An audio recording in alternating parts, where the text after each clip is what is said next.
Ya. Assalamualaikum warahmatullahi wabarakatuh. Ya. Teman-teman semua, hari ini saya ada di acara yang luar biasa, yang mana acara ini diisi dan dihadiri oleh teman-teman yang luar biasa juga dari UMKM ya, terutama pengelola UMKM di Riau ini. Nah, di sebelah saya ini juga ada orang-orang istimewa nih, orang-orang hebat ini. Ya, yang pertama di samping saya ini ada Bu Hajah ya, Wan Irzawati Bu ya. Siap. Nah, ini nanti sebagai apa beliau, biarlah beliau sendiri yang akan menyampaikan biar lebih oke gitu ya, nggak salah info. Nah, yang kedua ini orang yang istimewa, yang kedua nih saya jumpa kemarin di kampus Unilak ya, jadi tertarik aja saya Bu ya, karena ada ide-ide cerdas saya tengok ya, di maka beliau ini bernama Bu Winda, yang lengkapnya Winda Damelia, Bu Hajah ya. Ahlan sahlan, ini kita akan coba berdialog dengan orang-orang hebat ini ya. Bu, boleh ceritakan nanti setelah mengenalkan diri masing-masing Bu ya.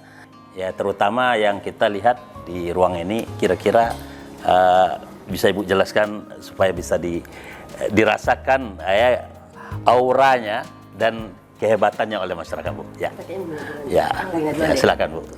Bu Winda dulu ya, silakan Bu. Ya. Terima kasih Pak Ya, Sofyan. ya.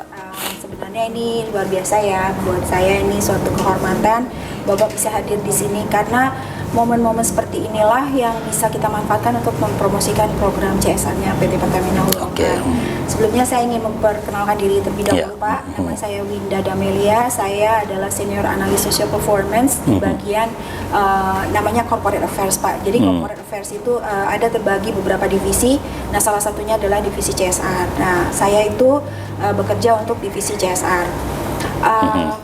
Tadi Bapak menyampaikan kira-kira apa sih filosofi di balik program ini apa ya. Jadi sebenarnya gini, kita dulu operator yang lama itu di Chevron itu sebenarnya kita menyebutnya sebagai investasi sosial ya. Program CSR itu kita menyebutnya sebagai investasi sosial. Namun program yang baik ini kemudian dilanjutkan oleh PT Pertamina Hulu Rokan. Namanya kalau di BUMN itu Pak namanya program tanggung jawab sosial dan lingkungan.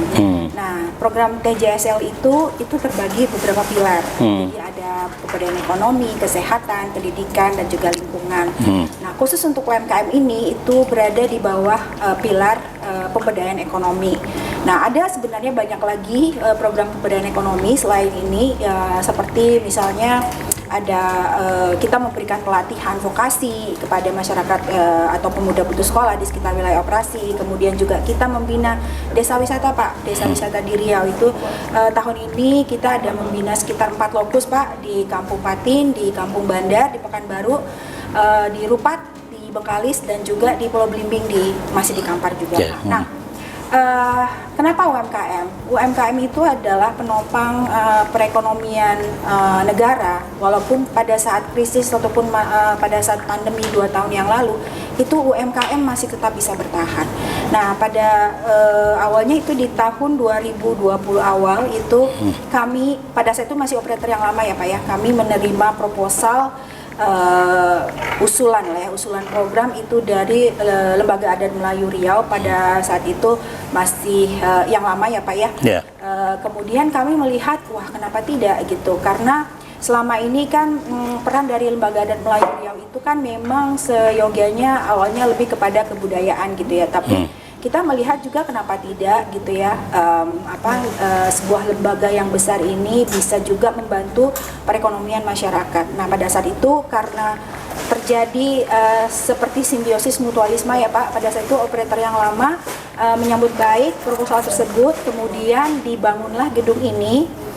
Sebenarnya juga waktu itu kita disupport juga oleh SKK Migas Pak. Waktu itu dalam konteks masih biaya negara ya Pak ya. Namun kemudian setelah pasca alih kelola di tahun 2021 tepatnya di tanggal 3 Juli itu gedung ini diresmikan. Pada saat itu Pak Sandiaga Uno lewat daring ya Bu ya.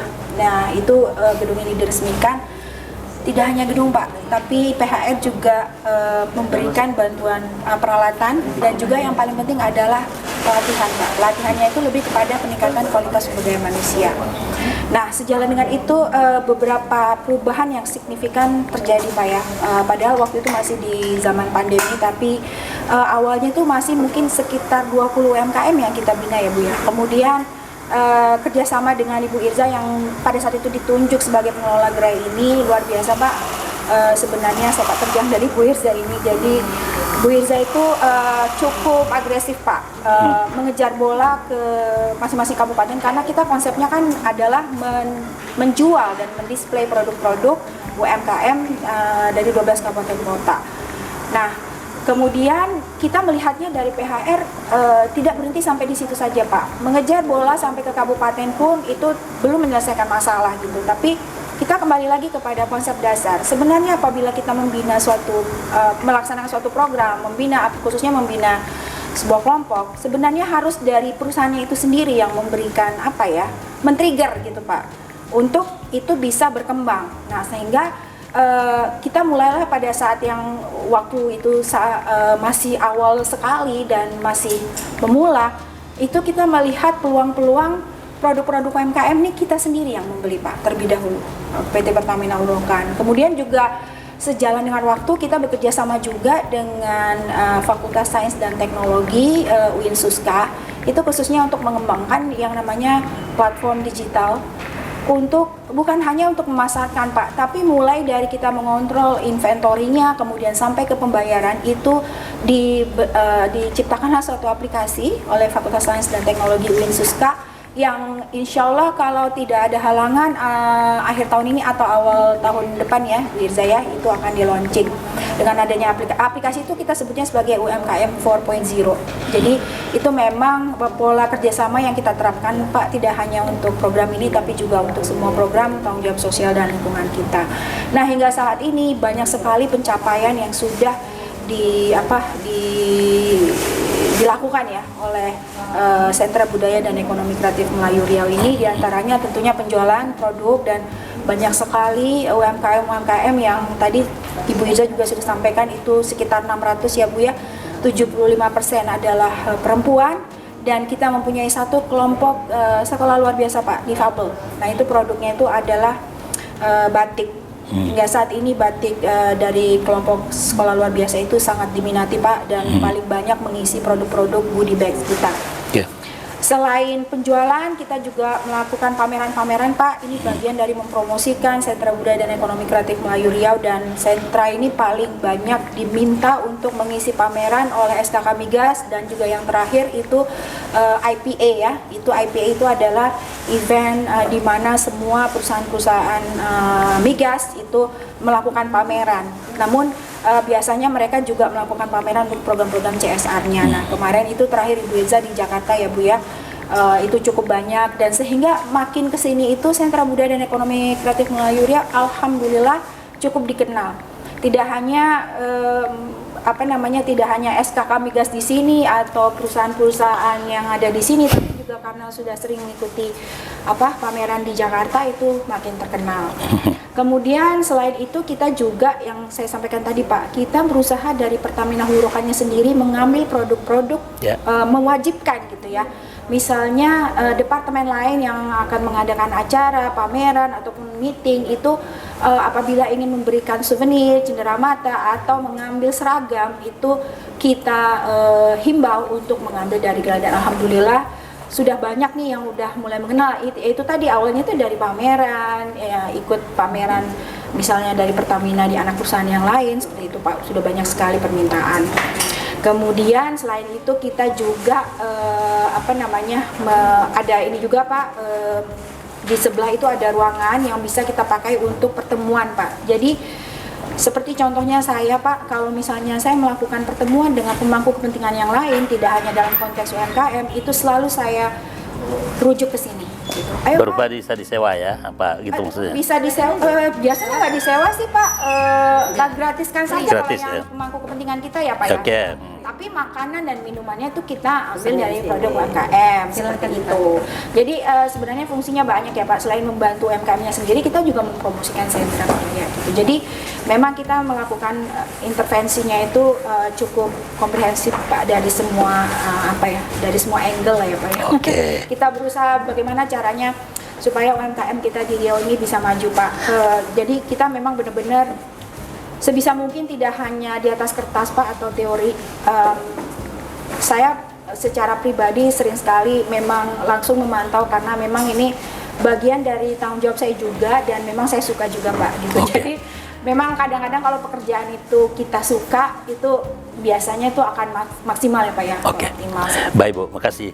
Luar biasa nih, menarik ya Bu ya. Nah sekarang Bu Haja Irza nih, Bu Wan Irza ya. Silakan kenalkan sedikit Bu, kemudian apa sebenarnya, kenapa Ibu begitu gesit, tadi luar biasa kata Bu Winda nih, kira-kira mana? Bismillahirrahmanirrahim. Assalamualaikum warahmatullahi wabarakatuh. Assalamualaikum warahmatullahi. Izin, nama saya Wan Irzawati gitu, dan saya merasa sangat senang sekali atas kedatangan Pak Sofyan ya Pak ya, ke sini Pak, dan kalau bisa akan datang lagi nih Bapak Sofyan yang lain-lainnya gitu. Karena kenapa gitu Pak ya, berangkat dari pengalaman pribadi sebenarnya. Kami itu dulu dari kecil memang orang tua, ibu saya itu seorang pengrajin tenun. Kalau dulu kan tenunnya kan namanya tenun sia ya. Jadi kami itu dari kecil Pak sudah terbiasa Pak berangkat sekolah sambil berjualan dan ditenteng. Terus nanti ibu saya juga, kalau dulu kan tenun itu kan tidak seperti sekarang Pak, diminati kan gitu ya. Jadi untuk selembar kain sarung itu dengan alat tenun yang manual, selesainya kadang 3 minggu, itu Bu memasarkan selembar itu pun kita harus membawanya kemana-mana, berjalan kaki Pak gitu. Jadi terasa bagaimana UMKM itu tuh berjuang tuh saya terasa. Jadi makanya saya sampaikan di awal, ini adalah berawal dari pengalaman. Jadi berjalan terus waktu, alhamdulillah Pak gitu kan, setelah saya bergabung di pengurusan LAM dengan pimpinan Datuk Seri Syahril Abu Bakar, beliau memang sangat luar biasa mempercayakan kepada kami untuk mengelola gedung ini gitu Pak ya. Gedung ini sekarang alhamdulillah jumlah UMKM kita yang bergabung lebih kurang 600 UMKM. 600 dengan penerima manfaatnya. Ini nih Pak yang luar biasa, kalau saya bisa menghitung kan lebih 5.000-an lebih. Ya. Karena kan satu UMKM itu kan mempekerjakan banyak orang Pak. Ya. Ya kan Pak, karena jadi di situ gitu Pak. Jadi apa gitu. Nah, sering saya sampaikan ke beliau nih, Ibu Winda ini ibu memang ini emaknya UMKM Riau. Mama UMKM ya, enggak salah ya. Kalau nggak mau kenalan sama Bu Winda rugi Pak, rugi sekali. Saya sering sampaikan ke beliau, Bu, kenapa nggak kenalnya dari dulu ya? Karena kenapa? Kami sebagai UMKM ini Pak sering diberikan pelatihan, tapi setelah kami diberikan pelatihan kami dilepas. Ya. Apa yang diajarkan kami bingung, ini dipasarkan kemana, kualitas kami siapa yang akan membimbing kami. Nah, tapi dengan bergabungnya dengan dibinanya oleh Bu Winda dari program CSR-nya Pertamina Hulu Rokan gitu Pak. Ini nggak muluk-muluk nih, kita bicara memang realsnya seperti ini gitu Pak ya. Jadi kita dibantu, diberikan pelatihan kepada para ibu-ibu yang remaja putus sekolah, yang bingung apa yang mau dikerjakan, silahkan datang ke sini. Dan ini sudah terbukti sangat apa ya, sudah banyak ya bergabung ke sini. Bu Ina terus support kita berikan pelatihan, kita berikan lagi setiap ada kegiatan, pesan souvenirnya ke kita. Itu kan secara tidak langsung kan membantu ya Pak. Ya, Bukan sangat membantu.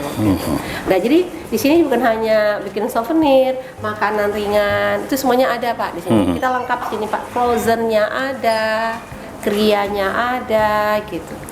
Jadi kalau bisa, kalaulah seandainya semua para pemimpin kita ya yang punya jabatan, yang bisa mengambil keputusan, beralih mengkonsumsi, mengalihkan saja konsumsinya kepada produk UMKM, saya berani mengatakan tidak akan ada UMKM yang susah.